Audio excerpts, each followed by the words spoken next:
मूंछों वाली देवरानी ज़्यादा दहेज न लाने के कारण वो मुझसे थोड़ा नाराज़ रहती थी, पर आज मुझ पर भी प्यार के फुहारे बरसा रही हैं। बात उनके विलायती बेटे की शादी की जो है। बारातियों का स्वागत अच्छे से होना चाहिए, सासू माँ लड़की वालों को समझाए जा रही थी। लड़की वालों के जाते ही सासू माँ ने मुझे बुलाया। अरे बहू, जरा अमित को लड़की की फ़ोटो भेज दे और बता दे उसकी बात पक्की कर दी है मैंने। शालिनी ने कहा। मैंने फ़ोटो भेज दी। लड़की सुंदर थी। थोड़ी ही देर बाद देवर जी का फ़ोन आया। भाभी, मैं शादी नहीं कर सकता। अरे देवर जी, क्या हुआ?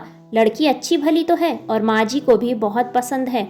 नहीं भाभी, मैं कीर्ति को पसंद करता हूँ और मैं उसी से शादी करूँगा। भाभी, आप माँ को मना लें।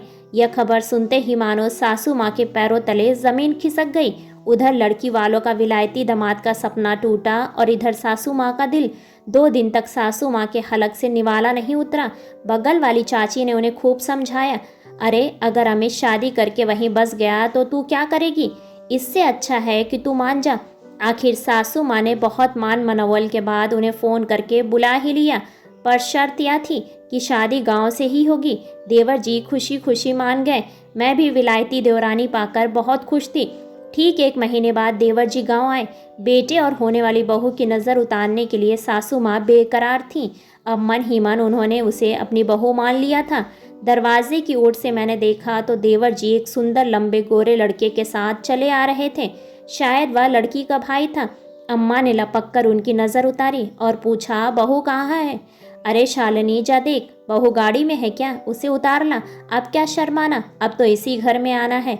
मैं आगे बढ़ी थी कि देवर जी ने टोका। अरे माँ, ये तुम क्या कर रही हो? यही तो कीर्ति डिसूजा है जिससे मैं शादी करना चाहता हूँ। उन्होंने अपने बगल में खड़े लड़के की ओर इशारा करके बोला।